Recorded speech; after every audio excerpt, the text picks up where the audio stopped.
sadar maka pol. Berikutnya kita tidak melihat napas, tapi langsung nadi karotis. Ya, nadi karotis dari sini.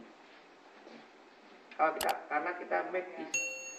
Memang kalau di buku ada pada orang yang awam, yang tidak bisa ngerawat karotis, maka dia disyaratkan pada pasien yang tidak sadar dan tidak bernapas, itu pasti harus cardiac arrest. Memang betul teorinya.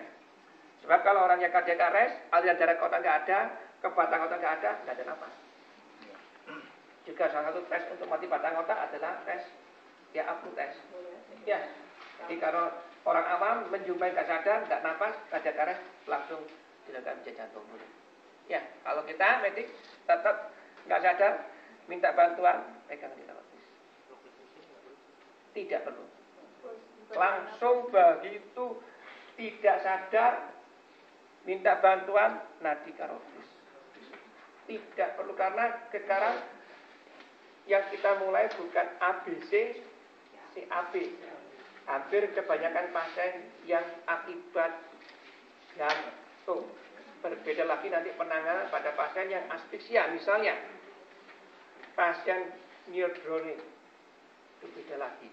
Ya, keracunan, beda lagi kan oksigen. Ya, hipoksemia, beda lagi. Tapi hampir kebanyakan orang cardiac arrest yang itu adalah sebab jantung. Ya, oleh karena itu, karena paling banyak itu, maka selalu bagi tidak sadar, nadi kan, bagi kalau tidak ada, langsung kita lakukan pijat jantung. Sekarang pijat jantungnya bukan ditelusuri lagi, tidak ya, tapi tengah-tengah tulang dada. Ya, jadi ke dada. Kalau laki-laki patokan papila mami, ya, di bawahnya. Ya. Berapa senti gitu? Ya, Kak, perlu kita atur 2 jari, tapi kurang lebih di bawah persen ya. Kadang-kadang sampai 2 jari kan bingung. Pokoknya apa namanya di bawah sini. Ya. Perempuan, nah itu susah. Tapi ya, kalau perempuan, kalau dada ini jangan bisa pakai mami ya. Tengah-tengah ke bawah di bawah. Tidak usah gini, tapi kita tahu tengah-tengah dada di bawahnya. Jadi garis tengahnya kalau dada segini kan. Tengah-tengahnya posisi. Ya. Di bawah tengah-tengah ke bawah. Ini kan tengah, dari tengah posisi ini. Ya. Nah, caranya kita harus dari sebelah kiri, Dok. Bisa kiri, bisa kanan. Boleh, bebas. Ya, kalau dari yang penting bahwa ini tubuh kita adalah ini. Ya. Harus tegak lurus. Enggak boleh gini. Makanya kalau di ruangan ada order samping gini salah. Tegak lurus. Tegak lurus. Harus tangannya. Ya. Ini lurus, enggak boleh bengkok. Sebab tekanannya lurus, maka pasti pundak akan sejajar tulang. Pegang gini, ya. Kemudian mompanya itu bukan pakai tenaga tangan, tapi berat dada, sehingga tubuhnya adalah dipinggul. Ya, untuk latihan, maka kita bisa bunyikan ini yang 100. Karena kita sudah pakai 100. Ya. Nah, mereka suruh ngikuti beatnya itu.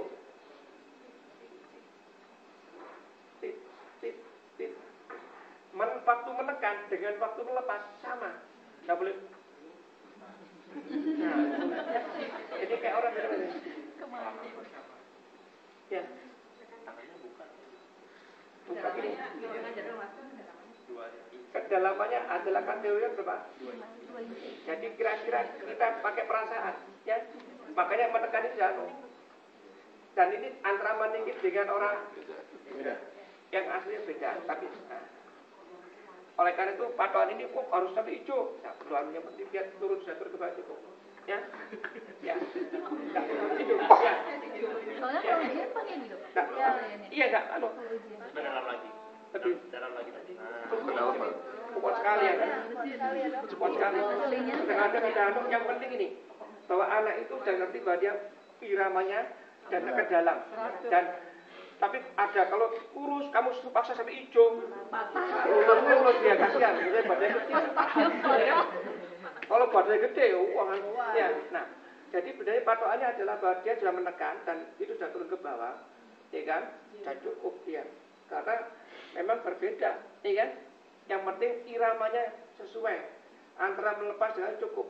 Nggak usah capek. Anda lihat ini capek. Oleh karena itu, pijat jantung tadi selama 2 menit atau 5 siklus harus ditukar. Selalu. Ya. 5 siklus 2 menit. 5 siklus atau 2 menit. Kalau pakai menit 2, kalau pakai siklus 5.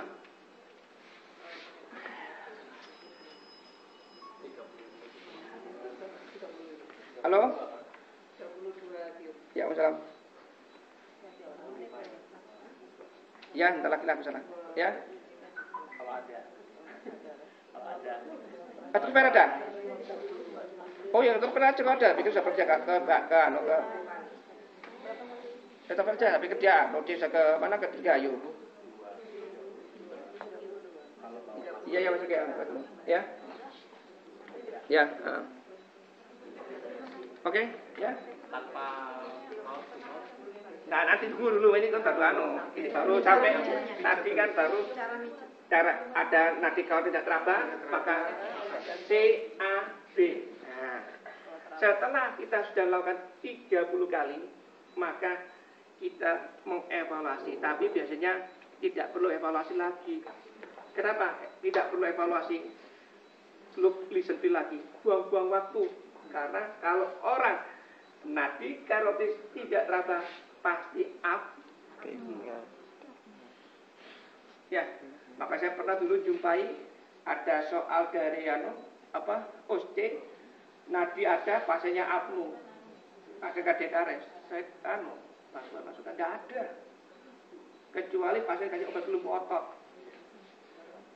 Ya, nadi ada, atau pasien bisa jadi nadi ada ansi apnu kalau pasien tadi memang sudah teristasi, jantungnya ada, napasnya belum kembali, bisa timbul. Tapi pada fresh pasti kadang-kadang napasnya pasti apnu kalau sudah nggak ada. Ya jelas. Nah kalau gitu gimana caranya?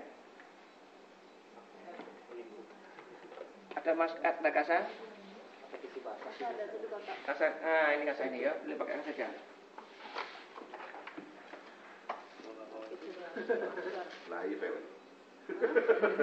Kunci memberi napas buatan yang berhasil, satu, ini kuncinya adalah satu, tarik napas dalam. 2, lekatan mulut penolong dengan manikin harus halus. 3, harus dalam keadaan ekstensi. Kalau kurang harus ekstensikan. 4, untuk mengontrol kedalaman banyaknya udara kita berikan adalah gerakan dada. Gerakan naik sedikit, stop. Tidak boleh terlalu kuat. Contoh ini ya. Yang berikutnya lagi adalah waktu niup harus hidungnya di ya. Tarik nafas dalam. Salah. Ya kan? Banget ya? Merah kan ya dia? Ya, nah itu dengan salah. Ya. Jadi kalau ada kuat-kuat salah itu. Ya, karena masuk lambung. Bocor nanti ya? Iya, dua-duanya bisa. Nah, bocor nanti ya? Bocor kan ya? Lihat, dengar kalau ini? Bocor, ya? Ya? Sehingga kalau bocor pasti tidak Jadi yang benar, ambil nafas dalam. Ya, dadanya kembang situ, cukup. Dan jangan dicium terus gini ya. Lepas, nafas dalam. Lepas diri.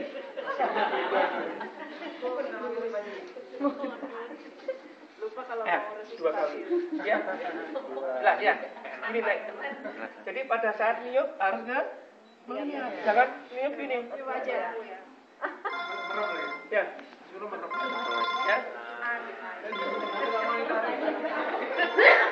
Halo. Monitor. Halo.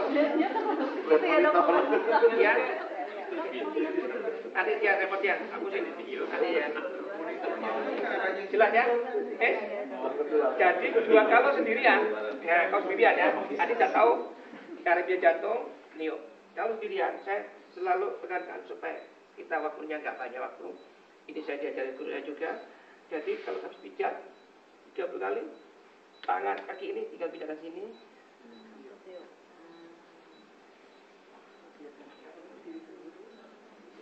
Kemudian kembali lagi. Hari ini kan ya 30 kali.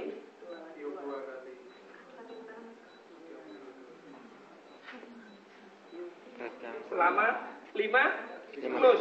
Ini ya. Ini siklus kelima.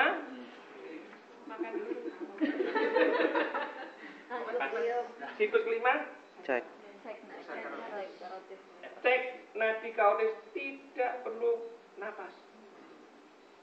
Begitu nadi karotis ada, baru cek napas. Ya. Kalau nadi karotis ada, lihat look, listen, feel. Look, listen, feel bukan didiamkan karena orang tidak sadar. Pada saat look, listen, feel selalu tetap diekstensikan supaya RW bebas. Lihat gerakan dada, tidak ada, ditiup. Tidak perlu lagi. Tidak perlu. Kalau sudah nadi karotis ada, maka napas tidak ada, kita beri napas buatan sebanyak berapa? 10 sampai 12 kali.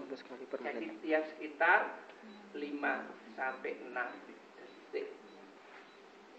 Ya, tidak ada banyak-banyak ya. Kapan evaluasinya? 5 siklus tidak ada lagi, yang ada adalah menit, karena tidak ada siklus lagi kan. Maka evaluasi adalah bukan siklus tapi menit, yaitu 2 menit sekali. 2 menit sekali. Pada menit kedua nadi dada berulang pijat jantung. Ya. Kalau masih ada terus tetap napas. 2 menit evaluasi napas. Sama ini apa? Jantung dulu ya, terus jantung dan napas, jantung napas. Ya. Jelas? Jelas. Nah, kalau tim advance datang, memang tujuan kita basic life support BAD ini adalah mempertahankan supaya sirkulasi ke jantung dan organ otak tetap terjamin, sehingga otaknya tidak rusak, jantungnya pada saat datang masih dalam keadaan masih bisa diresusitasi. Maka kunci keberhasilan resusitasi bukan dari tim advance tapi basic life support ini. Itu perlu saya tekankan. Karena untuk kita membeli waktu, karena pasien dibiarkan selama kurang lebih dari 6 menit, otaknya sudah pasti ada sequel. Apalagi kalau lebih dari 80 menit, tidak ada gunanya. Ya, jelas ya. Nah, kalau tidak datang, maka diutamakan adalah DC shock. Kalau kita DC shock, langsung pasang EKG untuk melihat irama. Ini urutannya, ya kan? Tapi kalau tenaganya banyak, ya, kalau tenaga banyak kan tim data banyak, pasti ada satu mengambil alih RW dan breathing, satu alih mengambil alih untuk pijat jantung, satu pasang infus, satu pasang dilisuk. Ya, kalau itu semua dilakukan bersamaan, saatnya pasang dilakukan kompres dada, tim RW dan breathing bisa melakukan laringoskopi. Laringoskopi itu tidak boleh menghambat pijat jantung. Makanya pada laringoskopi itu dalam keadaan dilakukan CPR tetap bisa. Memang harus ahli. Maka di dia harus ahli. Ya, begitu nanti kalau sudah masuk, ETT-nya masuk, kalau ETT sudah masuk, maka CPR-nya berubah. Yang asalnya tadi 30/2, kalau sudah terintubasi, kalau kamu sudah diminta tolong orang yang sudah terintubasi CPR, maka tidak ada rasio 30/2, yang ada hanyalah beri napas sebanyak 8-10 kali, kompres dada 100 kali per menit, tidak perlu disinkronisasi. Dan ingat, kalau sudah terintubasi juga demikian, memompa juga jangan terlalu kuat. Kita ingat, kalau pompa kuat, tekanan intratorakal tinggi, venous otot akan menjadi turun, cardiac output akan lebih rendah lagi. Oke, jelas ya. Obat-obatan memang adrenalin, tapi jarang ya. adrenalin, aldosteron yang dipakai. Ya. Nah, desok tadi ya. Ada alatnya desok. Ya, desok itu nanti begitu iramanya kelihatan irama adalah ventrikulasi, maka pada kesempatan pertama harus dilakukan desok. Pada saat dilakukan irama, hentikan sebentar, karena mungkin akan terganggu. Lihat irama, oh ventrikulasi, pijat jantung, napas berat-berat lagi. Ya, terus desok disiapkan. Begitu desok sudah siap, petugas yang mendapatkan desok akan desok siap. Petugas untuk pijat jantung dan napas berat tahu bahwa desok sudah siap, dia berhenti. Kemudian petugas akan memasang desok pada posisi yang benar, yaitu di sternum dan apex. Sambil berbunyi, I'm clear, you're clear. Kemudian everybody clear, semua nggak ada megang pasien artinya. Sebelum desok dilepas, maka kita harus lihat irama lagi. Kalau iramanya subsinus, ya dibatalkan. Kalau iramanya asistul, dibatalkan. Yang boleh desok adalah iramanya ventrikulasi. Ya. Begitu terjadi ejakulasi di desok, setelah desok tidak perlu dilihat monitornya lagi. Kenapa? Desok ini akan mensupresi semua listrik di jantung, akibatnya akan timbul asistul. Jadi setelah desok pasti akan asistul. Setelah itu kita langsung pijat jantung. Desok lagi. Setelah 2 menit baru dilihat iramanya lagi. Iramanya fibrillasi lagi, disisir lagi. Siapkan adrenalin. Drug shock. Ya. Ya. Ya. Pertanyaan mahasiswa. Kalau mau minta bantuan, kalau di luar kan 911. Di Indonesia dia pada orang yang ada di sana. Orang-orang 118 kan sudah siap. 118. Jadi gini, minta bantuan itu di luar rumah sakit 911 118. Di suatu rumah sakit itu harus ada namanya, kalau di dalam akreditasi ada code blue, ada alarm. Ya, di UGD pun juga demikian. Bukan di UGD kita tidak perlu bantuan, tetap couple health dilakukan maupun di ICU pun, di UGD pun tetap dilakukan couple health. Karena apa? Pada saat tenang kan semua masing-masing orang bekerja sesuai dengan pekerjaan masing-masing kan. Ada yang pasien sana sini ya kan. Perawatnya tangani pasien berapa orang, satu-satu tuh. Pada saat emergency dia tetap couple health. Jadi Pak, perawat dokter yang nganggur tidak emergency bisa datang jadi kau wajib tetap dikerjakan walaupun di dalam rumah sakit, walaupun di UGD, walaupun di ICU. Sering ditanya kalau seandainya ada mendaki gunung dok, kemudian terjadi seperti ini, kita mencari bantuan. Jadi kita mengetamakan RJP-nya, bantuannya entah nanti bagaimana, atau kita meninggalkan korban. Jadi logikanya gini. Pada orang mendaki gunung, satu, dia cardiac arrest biasa disebabkan karena hipoksimia. Hipoksimia diakibatkan bukan karena ventilasi, tapi karena intake oksigennya yang rendah. Memang cardiac arrest di atas gunung, saya katakan sangat sulit untuk diilustrasi. Kenapa? Satu, orang yang nolong juga hipoksimia. Kita memberikan oksigen.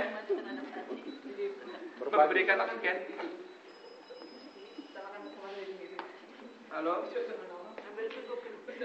Ya. Siapa?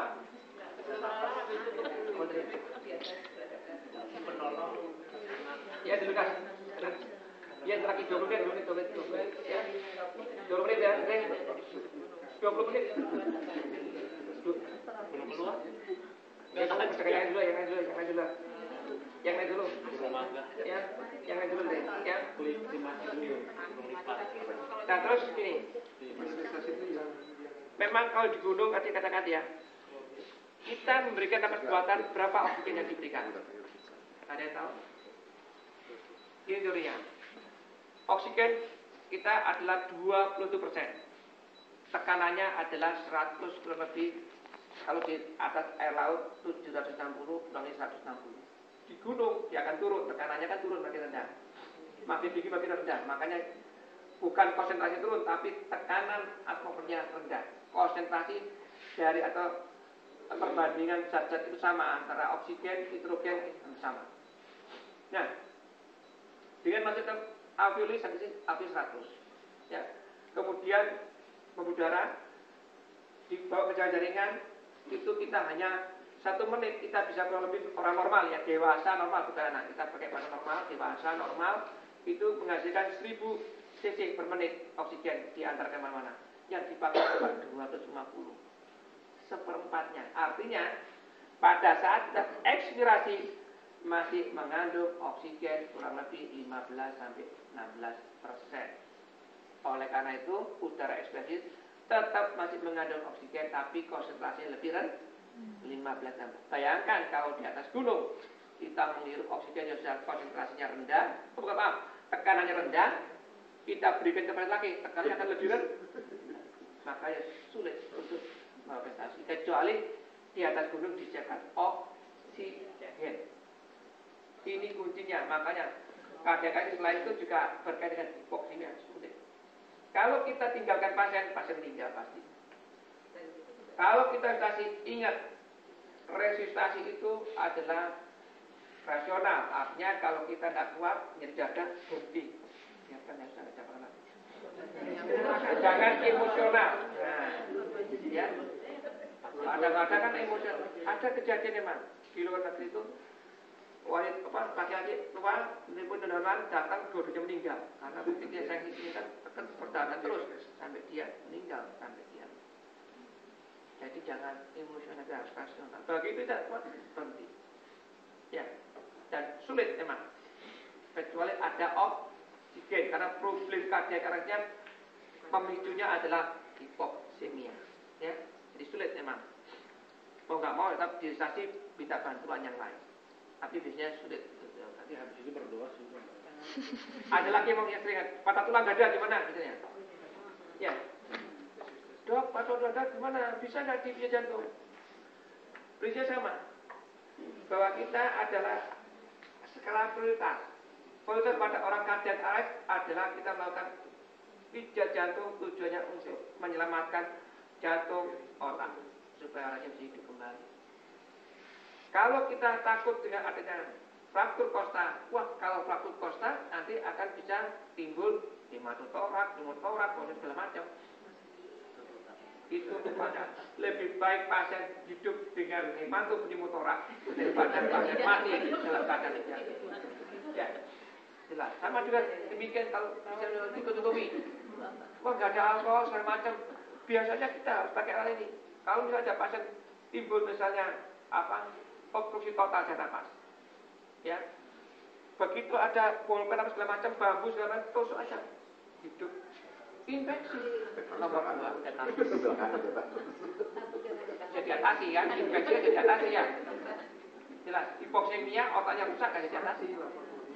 Tapi tetap ingat kalau kita lakukan itu harus inform konsen. Secepatnya memberitahu. Kadang-kadang kalau tidak orang kan berpikiran yang membunuh adalah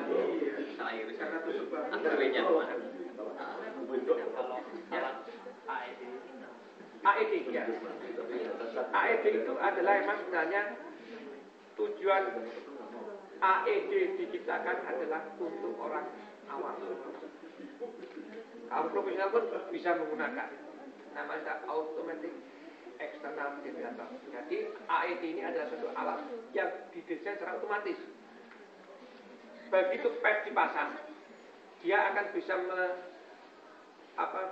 bisa merekam irama, menganalisa, menentukan ini perlu didesok atau tidak. Dan desoknya hanya satu, yaitu hanya untuk desok yang unsynchronized. Kalau desok biasa macam-macam moodnya, ada synchronize, unsynchronized. Pada pasien yang cardiac arrest itu kita selalu menggunakan unsynchronized. Unsynchronized ini adalah bahwa kita melepaskan suatu energi joule tadi tidak melihat irama. ditekan dia langsung keluar. Unsynchronize. Synchronize diciptakan dengan tujuan untuk pasien-pasien yang vertical tachycardia, di mana IRS kompletnya masih ada, tapi kontrakardi hingga waktu untuk pengisinya berkurang sehingga kardiokonsep itu turun. Nah, kalau pada pasien masih IRS komplet masih ada, dilakukan DC shock, dan DC shock itu mengenai gelombang T, gelombang refraktor, maka akan timbul dari irama itu menjadi fibrilasi. Oleh karena itu diciptakan synchronize dengan tujuan untuk mengenalinya sehingga tidak sampai DC-shock dilepas pada saat gelombang T. Kalau AED tidak ada, hanya satu macam untuk cardiac arrest, yaitu yang unsynchronize. Dan jolnya sudah tentukan standar. Kalau di basic 200 sampai 240 sudah standar ya. Dan ada perintah. Buka set, nyalakan on, suruh masang pad. Setelah masang pad, dia bilang analisa. Waktu itu dia mau lakukan besok, dia bilang stop CPR. Jangan dipegang, kalau sampai dipegang itu berarti. Nah, itu selesai dia lakukan besok, dia akan bilang stop CPR.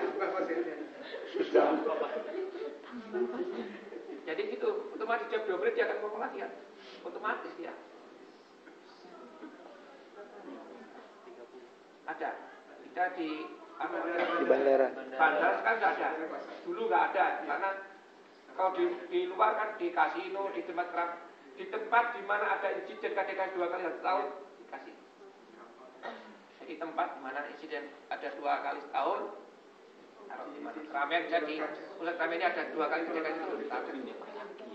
Selain ada standarnya kan di kasino di mana saja. Kalah cuti.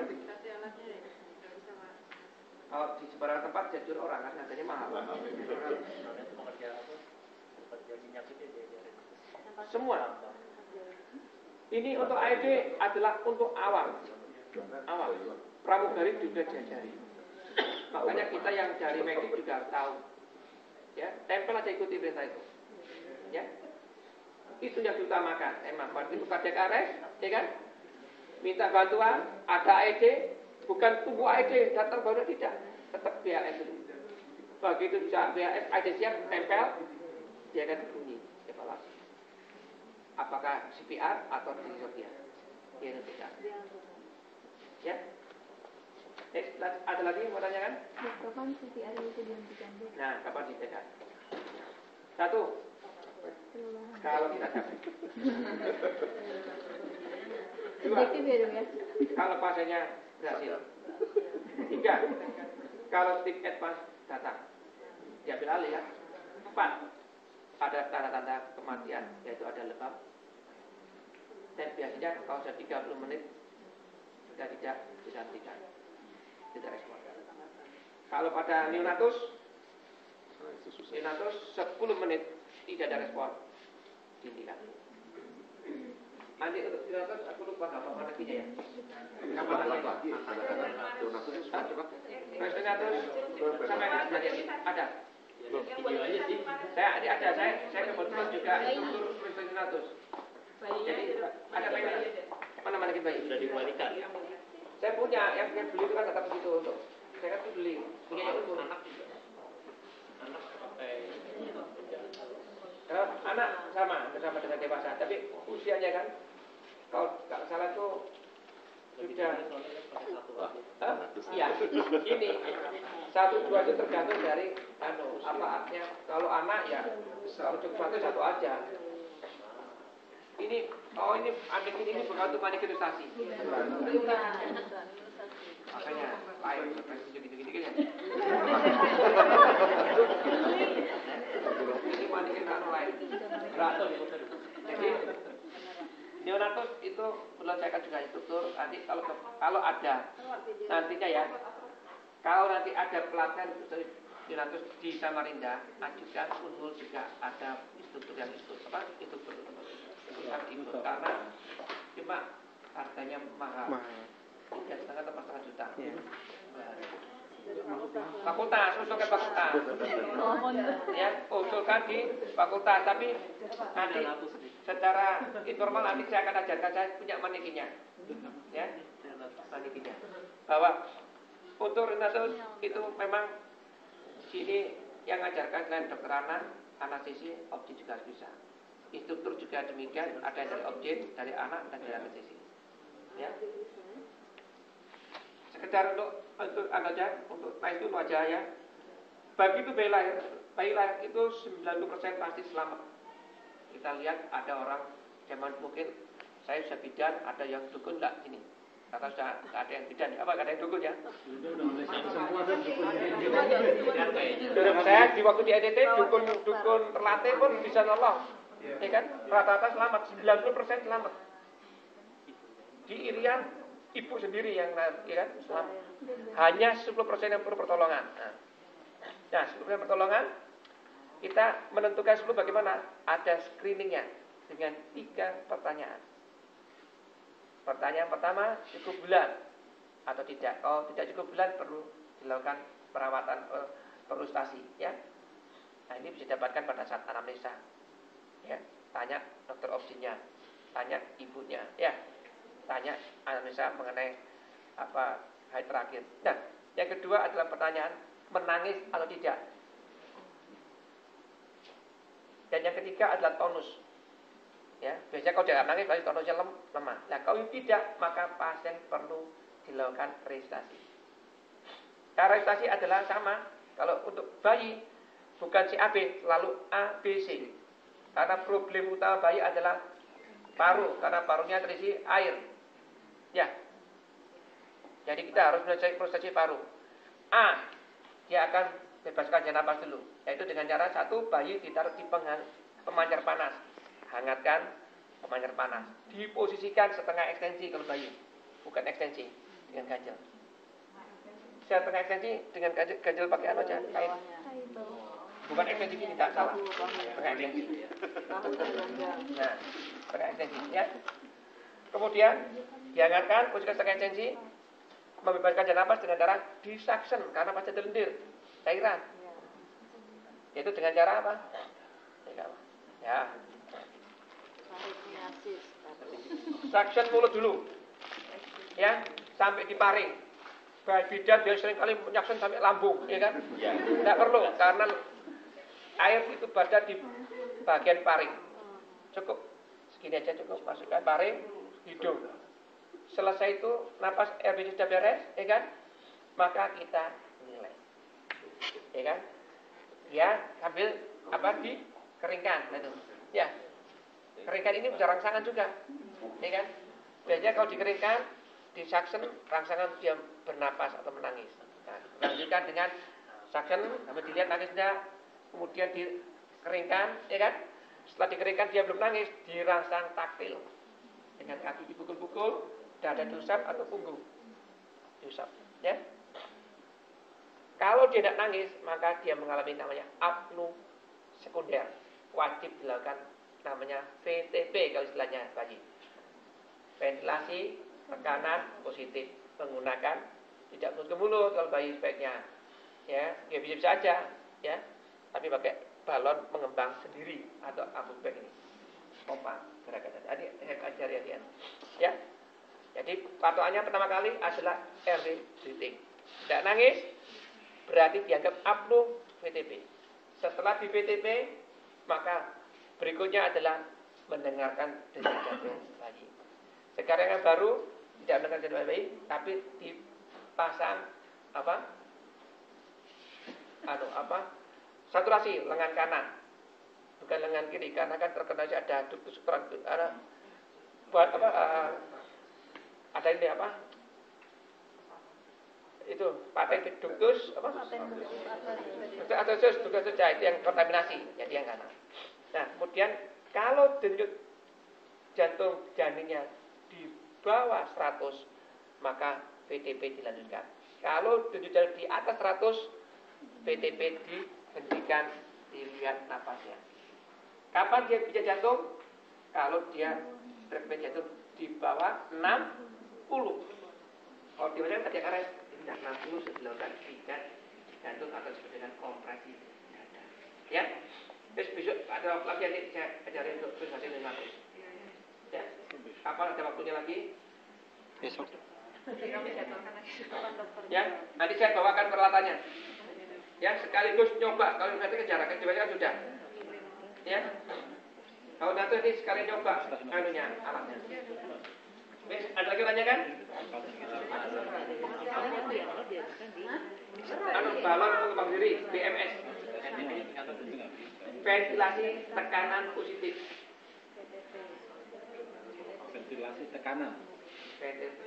Oke. Kalau di Indonesia ini apakah berlaku ada pasien yang menyatakan kalau saya di jantung jangan diresusitasi? Itu ada betul. Betul sekali. Ya. Kaitan dengan CPR itu ada istilah DNR. Do not specific. Halo? Ya, yang misalnya Ya, saya masih sibuk ini. Maaf ya. Jadi untuk DNR ini adalah istilah jangan diresusitasi. Kapan dilakukan itu? Satu, memang pasien yang minta ada mengatakan saya kalau kardiak arrest saya tidak ingin diresusitasi. Ada tanda tangan, ada saksi keluarga jelas. Begitu ada DNR di rumah sakit maka pasien diberi tanda baik di bednya maupun dinyatakan pasien tidak dilakukan resusitasi. Jadi kalau kardiak arrest kita tidak resusitasi. Yang kedua, ada pasien-pasien yang memang terminal state. Dan ini pun juga mendapat persetujuan dari bukan pasien tapi keluarga harus diberitahu. Misalnya pasien dengan mata sosok paru, ya sudah. Pasien datang dengan DCS 3, saya jelaskan. Stroke DCS 3, TKP DCS 3, masih ada kan? Sebenarnya mereka ideal donor organ seperti ini. Nah, saya jelaskan ini manfaatnya ada di saja pun tidak ada manfaatnya. Maka setuju, sepakat, pasang. Dan kalau saat itu kita memang tidak melakukan resusitasi. Saya beberapa kali melakukan itu. Ya. Jelas, kadang-kadang saksi yang tekan-tekan nggak ada manfaatnya kan? Ada lagi mau tanya kan? Kalau kompres ini dilepas nih. Kenapa? Ini setelah apa? 2 kali. Kalau ada kasa, kalau nggak usah, kalau biarkannya nggak apa-apa. Isep. Udah ada. Masih perlu posisi ini yang menunggu itu di apa namanya? Posisi stabil posisi itu dilakukan kalau pasien sudah terresusitasi. Stabil posisi itu adalah hanya membuat pasien menjadi tidak obstruksi jalan napasnya. Kan kalau ada tendir muntahan keluar. Jadi stabil posisi dilakukan kepada pasien yang terresusitasi atau dilakukan pada pasien yang tidak sadar. Sebenarnya sama juga dengan cara pasien dilakukan ganjil ekstensi. Untuk yang DNR tadi dikhawatirkan pasien ini menularkan. Kalau pada pasien yang terkontaminasi, saya yakin pasien ini ada HIV. Saya tidak mau terkontaminasi HIV, maka saya hanya melakukan hands only CPR. Jadi hanya jajan saja. Itu perlu Tidak apa-apa, tidak perlu. Karena saya juga keselamatan saya utama. Jamalnya pasien di situ kecelakaan di daerah beracun, saya tidak punya masker, tidak punya apa. Saya tidak pakai masker. Keputusan di diri kita, yakin bahwa saya keselamatan saya adalah terbiasa. Ada pasien kardiak arrest, di situ ada orang berkelahi pakai barang, yang ngapain saya itu? Itu lari aja.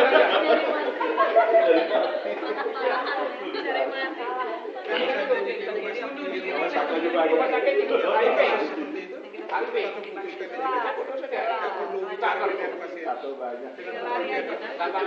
Ya, kalau rumah sakit kan punya ini, alat ini. Jangan pakai itu. Kalau kita tidak punya alat itu, jangan dipakai untuk begini aja cukup. Kenapa? Ya, harus dibuka kelihatan. Ya. Cepat sekali dibuka.